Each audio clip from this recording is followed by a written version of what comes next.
New York State family court system is destroying families, literally tearing them apart. The amount of fathers' rights events I've gone to, and I look out there and I see a sea of broken men. And I say to myself, how can I fix this state with broken men? I can't.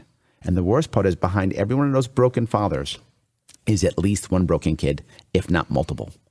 And the biggest thing, and I don't know how this works in other states, but in New York State, I don't know if you know this, but if you lie in family court, it is not treated as perjury. I'm sorry. Yep, I'll say it again. If you lie in family court, it is not treated as perjury. Why? I believe it comes from what used to be in New York State. New York State was one of the last states to have no-fault divorces. So for years, you're divorced, you'd have to lie to your divorce, right? You and your spouse don't get along. You can't get divorced in New York State. Right. So you'd lie. Well, yeah, I cheated on her, or she slept with my best friend. Right, or, okay. Yeah, whatever. They would lie. That was the norm. That's how you did it. That was the norm. And I believe that just kept going. I believe that's what happened. They just kept going. And for years, that was the norm in New York State. Now New York State has no-fault divorces, but prior it didn't. So we just kept lying. So now you have a big problem here. Not just that in New York State. In New York State, we don't really have 50-50 parenting. Officially we do, but we don't. In reality, here's how it works. Woman gets custody, male gets 4 days a month. And people will tell me, no, Larry, that's not true. And then I say, stop lying, ask anyone. That is reality, right? But not just that. Because they want that and know that, lawyers literally tell their clients, you know, if you say she cheated on you, you might get the kids 50-50. I didn't say she did. I didn't say she didn't. But I'm telling you, if you tell a judge that, you might get the kids. And the other one tells the wife, you know, if you say he beat you and you're scared of him, he might not be able to get the kids and you can keep them. And I said this at one of my events, and there was a family law lawyer actually in the room. She announces immediately, I would never do that. Just announce it right out loud when I say it. And I said, great. You tell me it doesn't happen? And literally she did this. It's her exact response. Head down, look away. She couldn't answer that question. And that was, to be forward, that was on a Go Live. So that's on Facebook now. You can go look for that if you want to. She put her head down, looked away. Because you know it's true. Because it's not treated as perjury, which means you're lying back and forth. The lawyers have no punishment. And here's the worst part. The kids watch their mother and father lie against each other. And you wonder why our kids are thinking about suicide. You wonder why our kids don't want to have relationships. You wonder why our kids don't want to get married.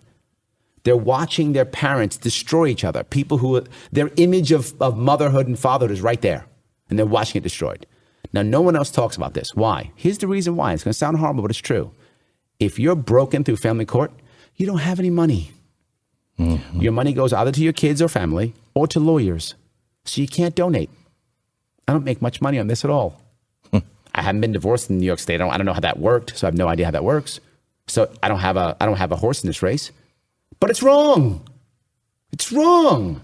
I shouldn't have every father's rights group I go to. Everyone in that room knows someone who's committed suicide, someone who's abandoned their family, and half of them been in prison, been in jail. But they all know someone's been in jail. It's wrong. So we have to change it, but no one will talk about it. Farmers, I'm not a farmer, but it's wrong. I don't own a firearm, but it's wrong. I don't have to have this. I don't have to be involved in this to know that it's wrong. So we have to fix it. And that's why people are saying, oh, that guy's right. Because I'm saying what's actually happening. Right? When I tell people that the court system is destroying men, and that doesn't sound good. It's not PC to say that. Because it is beating up women too. It's true. There are some women who are getting beat up now also. But if you make it to where lying is treated as perjury, the person who lies when they get caught goes to jail, and the lawyer who encouraged it loses their license. That protects both men and women, because women often get beat up usually because of money. Usually, not always, but it's often a guy is hiding money. It's a common issue. But he'll lie about it. He goes, I don't have any money. And he's got 2 cars, 2 houses. And when you find out he's got it, he'll pay something. Maybe he won't. Who knows? But imagine if he went to jail and the lawyer lost his license. Well, he stops lying, right? Oh, the woman, worse. Women put men in jail like there's no tomorrow in New York State. I mean, because there's no due process. So literally your wife says, I'm scared of him. Boom, order of protection. No due process, no appeal. You got it. Now you both happen to be shopping at Walmart. You're going to jail. Happens all the time.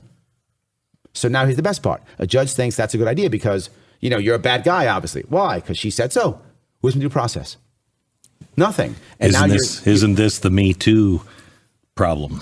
It is. Got to have due process. Yes, you need due process. And there's no due process. Now he goes to jail. So now his son watches his dad go off to jail. And you wonder why his son's messed up. How's his daughter going to pick a good man when her image of manhood is her father going off to jail every other week and mom going, yeah, that guy's horrible. He's a bad guy. And now they hate each other. And now they'll punish each other left and right. Why do you think they don't trust anybody? Family court system is destroying our families. And I'll go further. Now you have the second part, which is the money. It's all about the money.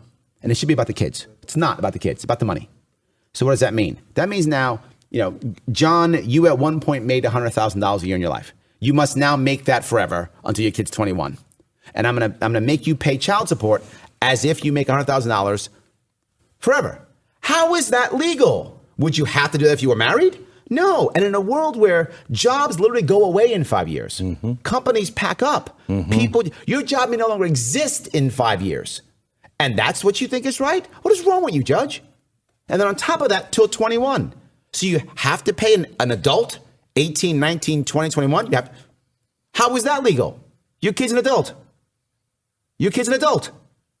If you want to help your kid when they're an adult, you should if you want to. It's your money and it's your kid. Please help if you want to. You're not required by law to help your kid when your kid's 18. Your kid's an adult.